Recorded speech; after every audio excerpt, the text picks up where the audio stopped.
Hi, everyone. My name is John Reinhardt. I am an associate professor at the University of Arizona, and this lesson is about teaching with digital games. The talk is called Gameful Language Learning and Teaching. So here's an outline of what I'll be talking about. First, I'll just run down some reasons why we might think about using games for second and foreign language learning. I often use the term games when I mean digital video games, but just games for short. Then I'll go into what people in the wild say. That means people who aren't taking a formal class, but they're still using video games for language learning. What are some of the things that they say are good tips for using games to study a language? Then I'll go into some research, what people have done in the field of computer-assisted language learning and applied linguistics, on what the second and foreign language learning affordances. That means what sort of opportunities do games provide for learning specifically. And then I'll get into some practical ideas, considerations that teachers or self-directed learners might use when they, or might take when they are choosing a game. Then I'll just go through a few of the promising genres. I'll talk about the concepts of mechanics and dynamics that we need to consider when we're thinking about what games to use. And then some basic ideas for implementation, how to actually do it. And then also where to find games, and then just some general tips. So first of all, why use games for second and foreign language learning? Well, everybody sort of understands that games are very motivating. People play games, they love to play games, they enjoy games. Are they fun? Sometimes they're fun, but sometimes they're emotion invoking. They may be scary, not necessarily fun. So we like to use the term engaging. One thing we know is that games are available in many, many different major languages of the world. So, you can look at probably about the top 10, 15 languages like English, Spanish, French, German, Chinese, Japanese, Korean, really the languages of the major, the major economic markets of the world. So that's actually one thing to think about, is that games are less available in languages that are spoken in smaller markets, or markets that don't have as much buying power. So languages like Hindi or Arabic may not be, games in those languages may not be as easy to find. So why games? This sort of general idea. It involves playing, when you play a game, it involves authentic, meaningful, interactive language use. So you're using language in a meaningful way, and that leads to learning opportunities. Games are also designed as learning environments. So a game is, a well-designed game is created to teach the player how to play it without necessarily any external intervention. Although with a lot of games, there are quite a few resources that players make use of outside of the game, player communities, discussion boards, all sorts of different resources, walkthroughs, videos. But the games themselves are designed to teach. So it's one reason we think about using them. Games and vernacular games, I use the term vernacular, meaning commercial games that aren't designed for language learning specifically, but that can be used for language learning. So these are not educational games. They're not designed for educational purposes. We can consider these as authentic sociocultural artifacts. What does that mean? It means that we can sort of treat them as a text. We can see them as something that while playing you experience, kind of like you experience in watching a movie or reading a book. And because it is a created artifact, it reflects the culture of the designer or the designers. And sometimes that culture is a rather sort of a global hybrid culture that is maybe hard to pinpoint the specific things that reflect one culture or the other. But it's still there, and it can be analyzed and understood as such. We can also understand games as socio-literacy practices. What that means is that it's something that people do with each other, and they use different symbolic means like language to make meaning that others will understand. So in that sense, games are places where culture is actually created, generated. And then I think one of the big reasons that we should think about using video games for second and foreign language learning is that millions of people already do it. And I use the term they L2 game. So they game, they play games, but they play in another language.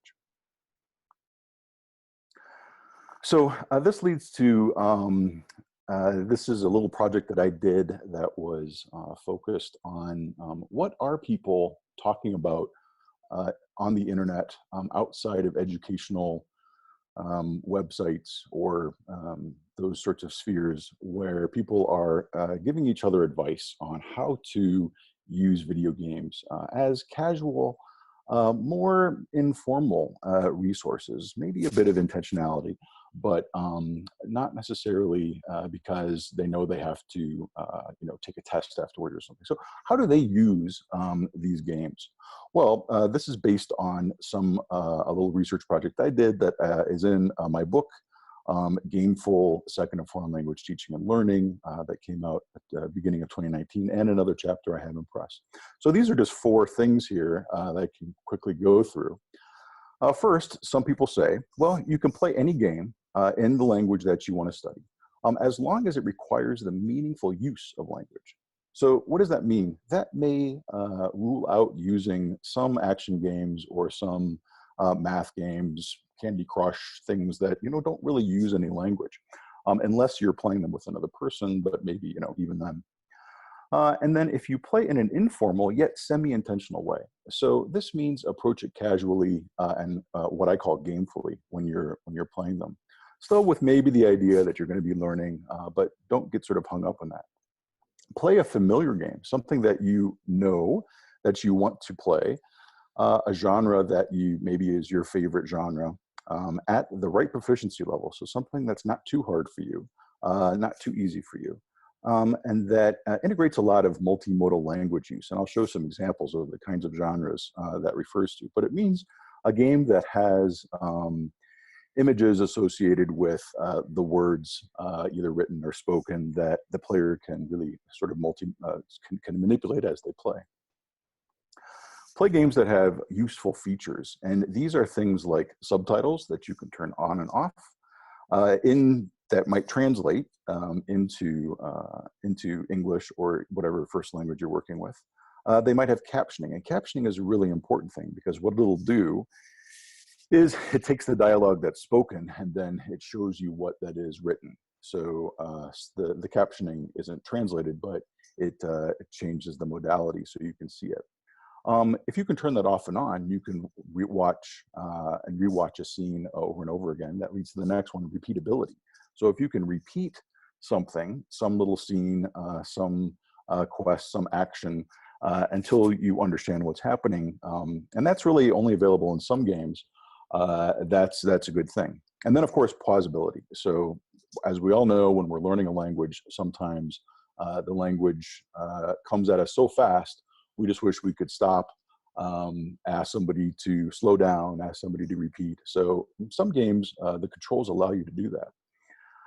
And then the 4th main point that was made was to use the resources outside of the game about playing the game. And if it's a very big popular game, there will be communities of people who talk about it, how to play it, and they may be doing it in the language that you're looking to study. And that's a great resource for you to be exposed to different kinds of genres and registers and types of language use. And then, if you can, interact with the other players and try to push yourself to actually use the language in an interactional way.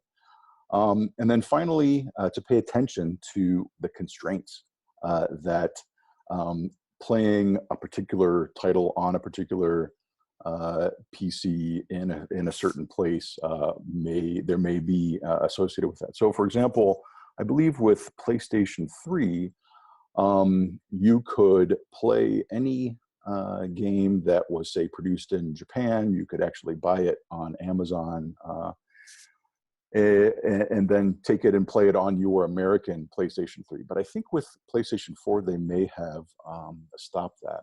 PCs sometimes will let you change the interface of the language of the game, but depending on the title. So it's something to do research on and figure out what are the constraints of can you play this game on the machine you have in the place that you're playing it.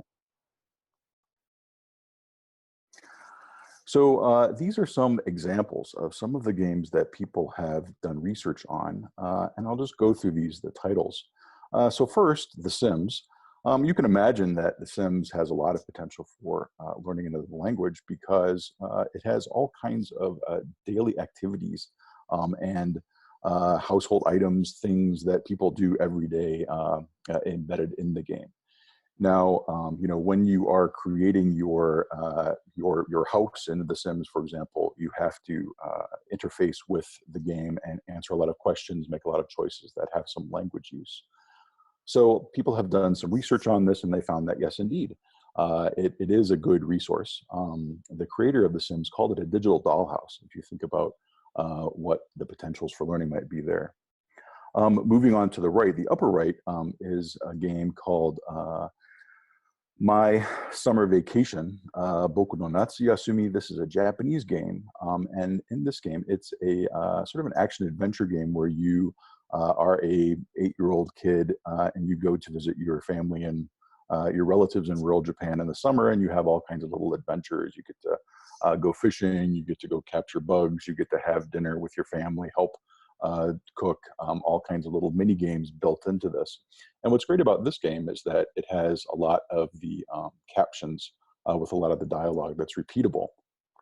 And because it's a game for kids, it has, if you study Japanese, you know there's a thing called furigana, and the furigana tells you how to read the particular complicated kanji, so it can be useful. And Kaioshin did an interesting study about how players will use this, how they can use this game for learning Japanese.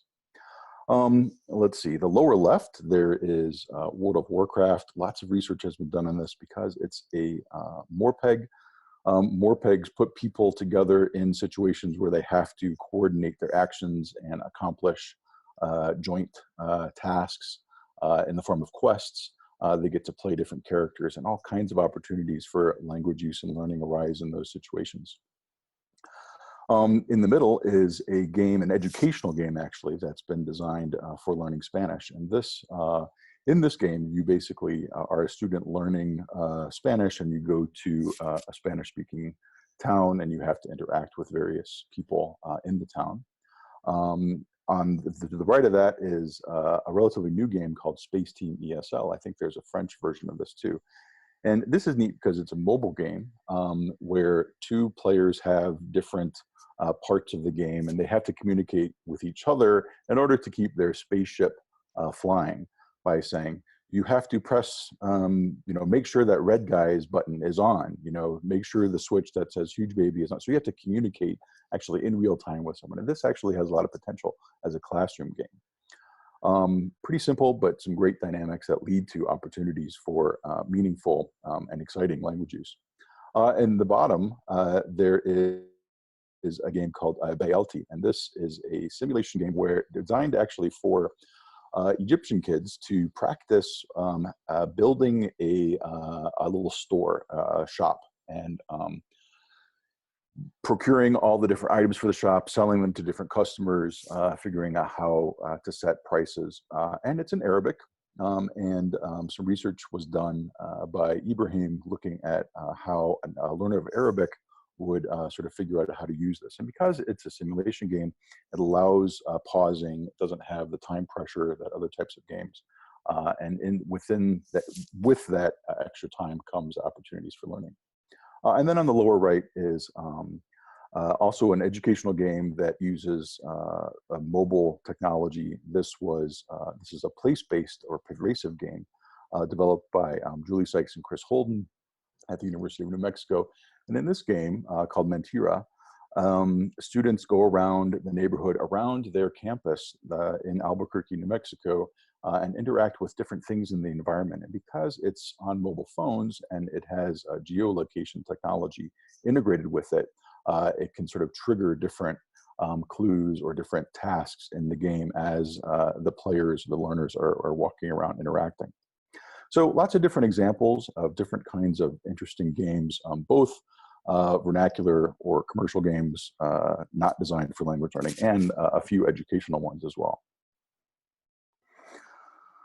So what research has found about using games for language learning, I think can be summarized into 9 different affordances, which means opportunities that an environment can present to a player or a learner, and in this situation can lead to possible language learning.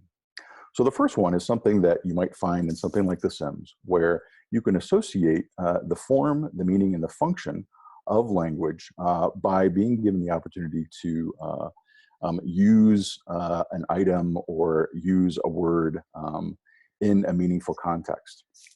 The second one is that games can offer the affordances to manipulate time for clarification, repetition of input, opportunities to repeat oneself. So it's with this opportunity to basically stop time or repeat time that, or slow it down, that gives learners a lot of the opportunities they need to use language in a meaningful way.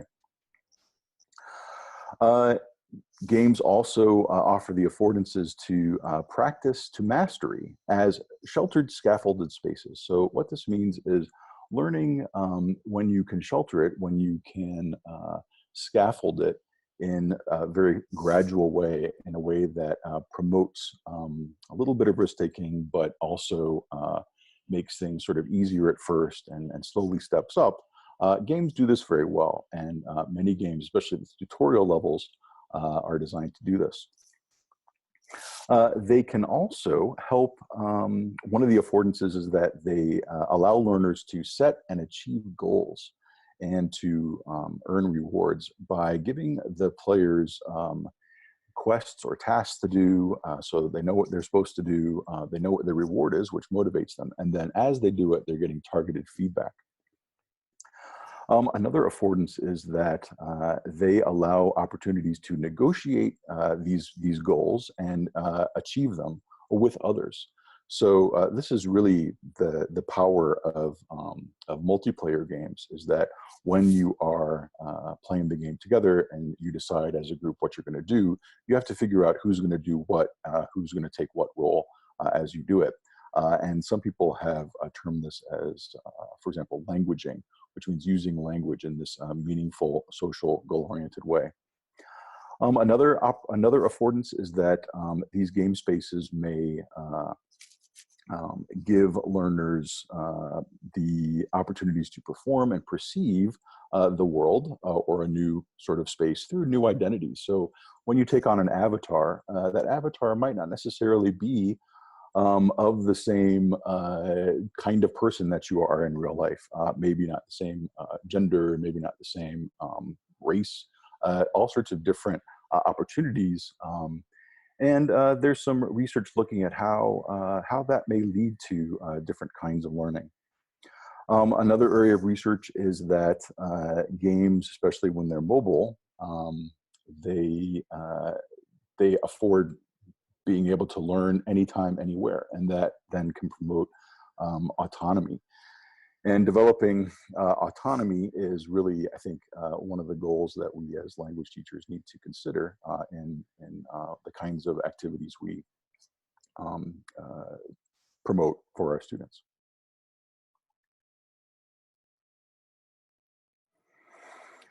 So when you're choosing a game, here's some things to consider. And some of this, as I go through it, will really make sense. So first of all, if you're going to pick a game to try to play to learn language with, you want to think about, well, what is the proficiency? So is the proficiency of the students adequate? Do they have 60%, 80% understanding to be able to play a game? How well can they play a game? So what is their gaming proficiency?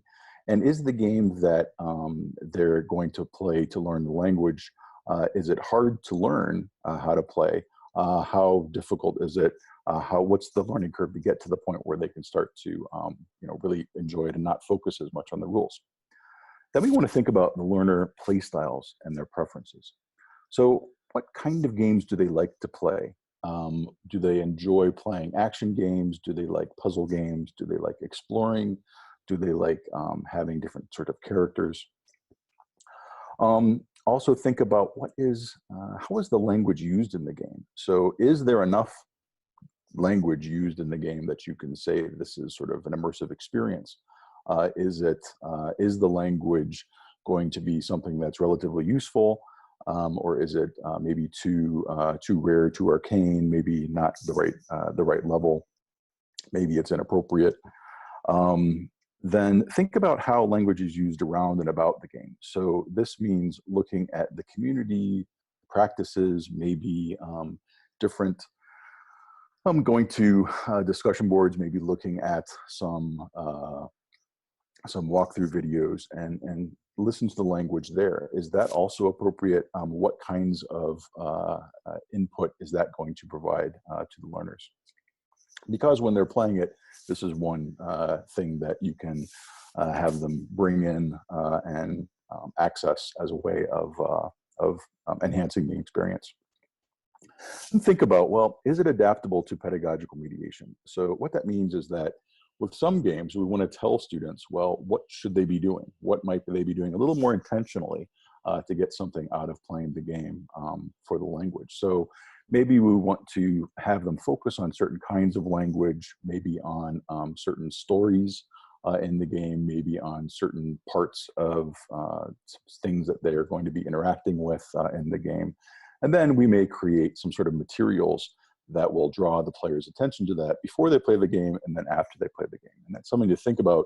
Do you want the students to have to do these kinds of activities while they're playing the game? If it doesn't pause, and if you really probably don't want to take away too much of the enjoyability of the playtime by asking them to do something a little more academic while they're playing. So usually we want to think about doing it before and after. And then finally, if you're going to use an educational game, you want to think about what is the second language acquisition theory or the second language pedagogical approach reflected in the design. So is this educational game drill and kill? Is it just having them repeat things over and over again? Is it asking them to do a lot of translation? Is it focusing explicitly on a lot of grammar? Or is it offering opportunities for communicative language teaching and communicative language use? So in a game like Space Team ESL, the two different teams really have to communicate. I'm sure when you're playing that game, you wouldn't be focusing on grammatical accuracy, for example. Or does it align with task-based learning? So do the learners have a goal that they have to achieve by negotiating with other players and other resources in the game? So these are different considerations that we want to think about when we're choosing the game to play for second foreign language learning purposes. So what are some promising game genres? Which games and titles are probably most useful? Well, action adventure, for example, a game you see on the lower right, like Assassin's Creed. This is actually a series of games all set in different periods of history. These sorts of games contextualize language use in progression style narratives. So a narrative where you kind of go through and you have different interactions with people and sort of a story unfolds as you go through. In this way, they promote goal-oriented activity. Another kind of game is a multiplayer cooperative game. So on the bottom left, this game, Don't Starve Together. In this game, you have to play with other people and basically distribute roles among yourself. Who's going to do one thing, who's going to do another thing in order to survive in sort of a hostile world that you're playing in together. Strategy and simulation games. So a game like The Sims or a game like Life Quest, these games promote planning, problem solving, systems thinking, where you basically have to build something and understand how things work together by maybe solving puzzles or following directions, those sorts of things. And then open world games and games like Minecraft or Red Dead Redemption. These give players the opportunities to make stories, to be creative, to sort of let their imagination go and create their own game experience out of the different resources that the game provides. So similar to action adventure in some ways, but they don't have as many narrative storylines involved. So the big genre that everybody talks about, and a lot of research has been done, is Morpegs. And if you look at what Morpeg means, you can sort of understand what the opportunities for learning are. So a Morpeg, first of all, is massive, and that means it's run on a remote server, and people play and log in and play with other people also logged in from remote areas. So in this situation, you can play with friends if you log in at the same time, or you can team up with anybody, any sort of stranger who's playing on that same server with you at the same time. And the game world continues when you aren't logged in. They're multiplayer, and this means that in order to accomplish some of the tasks, not all of the tasks necessarily, because they want people to play Morpegs also as solo players, but a lot of times it requires collaboration with other people, cooperation, and using language in these meaningful social ways. It's online. That means you can play from any different place that you have a connection. You have the game running on your computer and then a connection to the internet, and then role play. And what that means is that you, in Morpegs, you create a character, your avatar, and then you specialize this character by choosing different kinds of talents, abilities as you go through the game, and then over the course of playing the game, your character becomes unique, and then you can balance with other players as you play along to accomplish something together. Okay, so here are some ideas for how to design a lesson or an activity for game-enhanced learning. So that means choosing one of these games and then using it for a more formal purpose in the classroom. The first thing, well, you need to play the game, become familiar with it, and then create some tasks for what the players will do before they play the game, while they play it, and then afterwards. So for example, you may have some tasks before the game where they plan, what are they going to do in the game? What might they expect when they get into the game? Maybe there'll be some focus on some of the vocabulary or some of the things they might expect to encounter in the game. And then during the game, and then again, as I mentioned before, it depends on what kind of game you're working with, and if the game can be paused to really focus on the language use separately. But if it can, you may have some activity that asks them to focus on vocabulary. So maybe choose a new vocabulary item that you've heard, that you've learned, and then write it down. Maybe it's that simple. Or it could be something like, write a story of exactly what's happening, for one little part of the game, for example.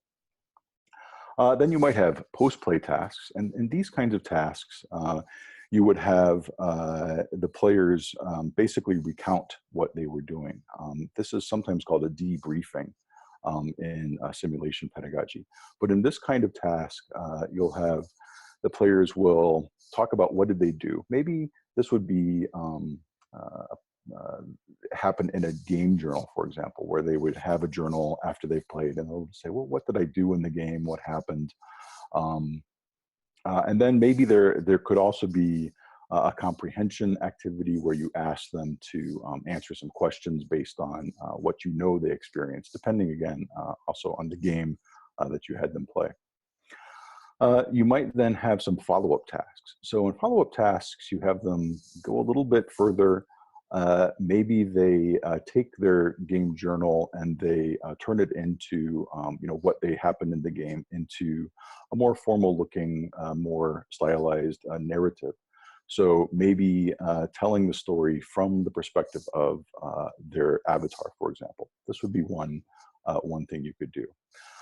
You could have them extend the story, maybe talk about one of the things they encountered, maybe imagine what would happen to a character after the game, after they played a particular part of the game. And then you could also have students focus on the game play itself, and, for example, make guides for other students on how to play the game, maybe a guide for how to play a certain level or a certain task in the game, and focus on the language that's in that particular part of the game.